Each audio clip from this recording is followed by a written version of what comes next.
Students, welcome back to my channel. आज हम जो टॉपिक करने जा रहे हैं वो है change in quantity demanded versus change in demand. हम कब कहेंगे कि क्वांटिटी चेंज हुई है डिमांड की और कब कहेंगे डिमांड में चेंज आया है।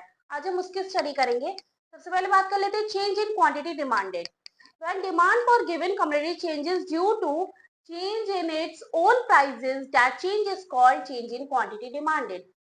जब भी प्राइजेस के हमने फैक्टर्स डिटर्मिनेंट्स किए थे कि अलग अलग फैक्टर्स होते हैं जिनकी वजह से डिमांड चेंज होती है, तो जब भी डिमांड उसकी अपनी प्राइस की वजह से चेंज होगी, प्राइस ऑफ द कम्युनिटी हमने पहला डिटर्मिनेंट्स किया था, पहला फैक्टर किया था कि price of the community, community के प्राइसेस की वजह से डिमांड इंक्रीज या डिक्रीज हो रही है। तो जब भी डिमांड कम्युनिटी के अपने प्राइसेस की वजह से चेंज होगी उसे हम कहेंगे चेंज इन क्वांटिटी डिमांडेड। इसमें चेंज हो रहे हैं प्राइजेस, चेंज इन प्राइस। जब प्राइस की वजह से चेंज हो रही है डिमांड तो हम कहेंगे उसे कि चेंज इन क्वांटिटी डिमांडेड। इसमें अदर फैक्टर्स जो हैं वो कांस्टेंट रहेंगे, उनमें कोई चेंज नहीं होगा। ठीक है, अदर फैक्टर कांस्टेंट रहेंगे, केवल प्राइस में चेंज हो रहा होगा। प्राइस की वजह से जो डिमांड चेंज होती है, किसी भी कम्युनिटी के प्राइस की वजह से जब उसकी डिमांड चेंज होती है तो उसे हम कहते हैं चेंज इन क्वांटिटी डिमांडेड। ठीक है, अब change in demand, when demand for the given community change due to factors other than price, due to factors other than price, that change in demand is known as change in demand. क्या कह रहा है कि जब भी price को छोड़ के जो बाकी और फैक्टर्स थे, फैशन, टेस्ट, प्रेफरेंसेस अगर चेंज हो रही हैं, ठीक है, या फिर इनकम चेंज हो रही है, तो प्राइस को छोड़ के, कमोडिटी के प्राइस को छोड़ के बाकी फैक्टर्स की वजह से अगर डिमांड चेंज हो रही है तो उसे हम कहते हैं चेंज इन डिमांड। ठीक है, इसमें प्राइस कांस्टेंट रहता है, प्राइस में कोई चेंज नहीं हो रहा है, प्राइस कांस्टेंट है। ठीक है, अदर फैक्टर्स में चेंजेस होते हैं, अदर फैक्टर्स के चेंजेस के कारण जो डिमांड चेंज हो रही है उसे हम कहेंगे change in demand. I hope आपको क्लियर होगा दोनों के बीच का डिफरेंस। जब कमोडिटी के प्राइस चेंज हो रहे होते हैं उसकी वजह से अगर डिमांड चेंज होती है तो उसे हम कहते हैं चेंज इन क्वांटिटी डिमांडेड, और जब प्राइस कांस्टेंट रहती है, बाकी अदर फैक्टर्स की वजह से डिमांड चेंज हो रही होती है, तो उसे हम कहते हैं चेंज इन डिमांड।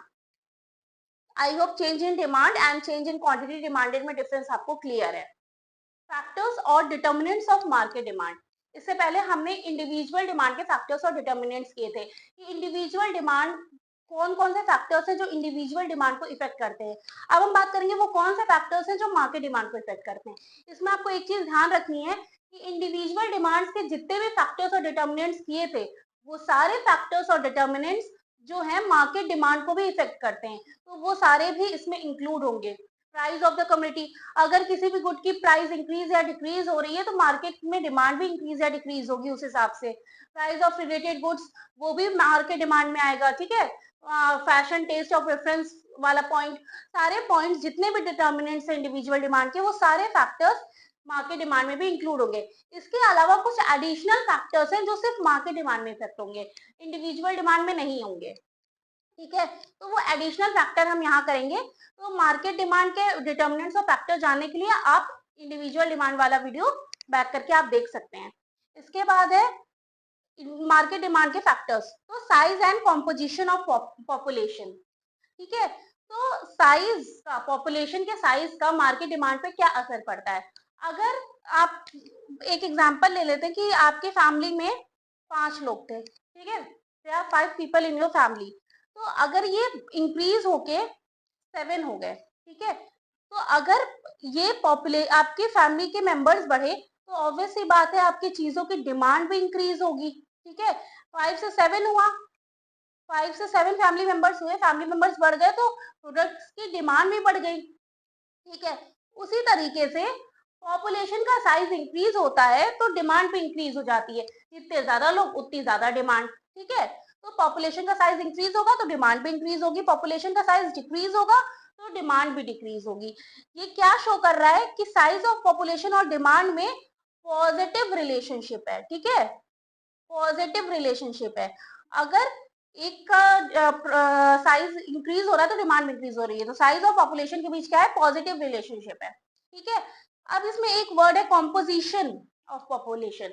कॉम्पोजिशन का मतलब क्या है कि अब आपकी फैमिली में 5 to 7 लोग हैं, तो ज़रूरी नहीं है सब एक ही टाइप के लोग हों, उसमें बच्चे भी होंगे, उसमें यंगस्टर्स भी होंगे, उसमें ओल्ड एज के लोग भी होंगे, ठीक है, टीनेजर्स भी होंगे, तो अलग एडल्ट्स होंगे, तो अलग-अलग लोगों की अलग-अलग डिमांड होगी, ठीक है? तो अगर किसी कंट्री में या किसी इकोनॉमी में बच्चों की पॉपुलेशन ज़्यादा है, 5 ईयर्स से कम के बच्चों की पॉपुलेशन ज़्यादा है, तो उस कंट्री में बेबी प्रोडक्ट्स की डिमांड ज़्यादा होगी, ठीक है? अगर किसी कंट्री में यंगस्टर्स की पॉपुलेशन ज़्यादा है, तो यंग लोगों की प्रोडक्ट्स की डिमांड ज़्यादा होगी। तो कॉम्पोजिशन ऑफ पॉपुलेशन का मतलब है कि जिस कैटेगरी से पॉपुलेशन बिलॉन्ग करती है, उस कैटेगरी की प्रोडक्ट्स की डिमांड, ठीक है?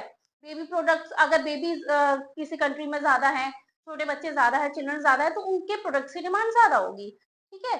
तो size of and composition of population demand को कैसे इफेक्ट करता है? साइज ऑफ पॉपुलेशन अगर इंक्रीज होगा तो डिमांड भी इंक्रीज होगी, साइज ऑफ पॉपुलेशन डिक्रीज होगा तो डिमांड भी डिक्रीज होगी, दोनों के बीच पॉजिटिव रिलेशनशिप है। अब जो दूसरा फैक्टर है वो है सीजन एंड वेदर, ठीक है? अब इसमें हमारा demand in winter season, demand in summer season, demand in rainy season. Basically अगर विंटर सीजन है, ठीक है, अगर आप विंटर सीजन का मौसम चल रहा है, तो आप रेनकोट की तो डिमांड करेंगे नहीं, ठीक है? आप स्वेटर, मफलर, जैकेट इन सब की डिमांड होगी, ठीक है? तो विंटर सीजन में किस प्रोडक्ट की डिमांड बढ़ जाएगी? आपके जैकेट की, मफलर की, विंटर प्रोडक्ट्स की, वुलन क्लोथ्स की डिमांड बढ़ जाएगी, ठीक है? तो बेसिकली विंटर सीजन में किसकी डिमांड बढ़ रही है? वुलन प्रोडक्ट्स की, वुलन क्लोथ्स की, ठीक है? तो अब समर सीजन में तो कोई विंटर के क्लोथ पहनेगा नहीं, वुलन क्लोथ्स तो पहनेगा नहीं समर सीजन में। हम समर सीजन में तो ऑब्वियस सी बात है कॉटन क्लोथ्स वगैरह ज्यादा प्रेफर करते हैं। तो ऑब्वियस सी बात है कि विंटर सीजन में किस चीज की डिमांड बढ़ जाएगी? वुलन प्रोडक्ट्स की डिमांड बढ़ जाएगी, ठीक है? हम बात करें समर सीजन की, तो समर सीजन में किस चीज की डिमांड बढ़ जाएगी? समर सीजन में आपकी कॉटन क्लोथ्स वगैरह की डिमांड बढ़ जाएगी, आइसक्रीम वगैरह की डिमांड बढ़ जाएगी, कोल्ड ड्रिंक्स की डिमांड बढ़ जाएगी, क्योंकि समर सीजन में आइसक्रीम, कोल्ड ड्रिंक और कॉटन क्लोथ्स, फैन, एसी इन सब की ज्यादा डिमांड होती है, ठीक है? तो समर सीजन आएगा तो एसी वगैरह की डिमांड बढ़ जाएगी, कॉटन क्लोथ्स की डिमांड बढ़ जाएगी। तो बेसिकली डिमांड का सीजन का डिमांड पे इफेक्ट होता है। जो सीजन है उस हिसाब से उन प्रोडक्ट से डिमांड बढ़ जाती है। जैसे कि समर सीजन में कूलर है, फैन है, एसी है, कॉटन क्लोथ्स हैं, उसके अलावा आपका आइसक्रीम है, कोल्ड ड्रिंक है, इन सब चीजों की डिमांड समर सीजन में इंक्रीज हो जाती है, ठीक है, बिकॉज ऑफ हॉट वेदर। उसके बाद है रेनी सीजन। रेनी सीजन में किस चीज की डिमांड बढ़ जाएगी? रेनी सीजन में अम्ब्रेला की, रेनकोट की, इन सब चीजों की डिमांड बढ़ जाएगी, ठीक है? तो रेनी सीजन का इफेक्ट हो रहा है किस चीज की डिमांड पे? Umbrella, raincoat. तो रेनी सीजन में उन सारी चीजों की डिमांड बढ़ जाएगी, ठीक है? ऐसा तो है नहीं कि रेनी सीजन में हम वुलन कोट क्लोथ्स की डिमांड कर दें, ऐसा नहीं होता है, ठीक है? तो विंटर सीजन में किस प्रोडक्ट्स की डिमांड बढ़ेगी? वुलन प्रोडक्ट्स की, जैकेट्स की, ठीक है, मफलर्स की। समर सीजन में एसी की, हाँ, विंटर में हीटर वगैरह की भी डिमांड बढ़ जाती है, गीजर की डिमांड बढ़ जाती है। तो अलग अलग प्रोडक्ट्स है जो विंटर सीजन की रिक्वायरमेंट में जरूरी है, रिक्वायर है, उन प्रोडक्ट्स की डिमांड इंक्रीज हो जाएगी। समर सीजन में AC, cooler, fan, cotton clothes in सब की डिमांड बढ़ जाएगी, ठीक है? रेनी सीजन में रेनकोट, अम्ब्रेला वगैरह की डिमांड बढ़ जाएगी। तो सीजन्स का भी डिमांड पे असर होता है, ठीक है? जो सीजन है उस हिसाब से उनके प्रोडक्ट्स की हम मार्केट में डिमांड करते हैं। तो ये दोनों जो फैक्टर्स थे वो मार्केट डिमांड को इफेक्ट करते हैं। इसके अलावा इंडिविजुअल डिमांड्स के जितने फैक्टर्स हमने किए थे वो सारे फैक्टर्स भी मार्केट डिमांड में इफेक्ट होंगे, वो सारे भी इसमें इंक्लूड होंगे।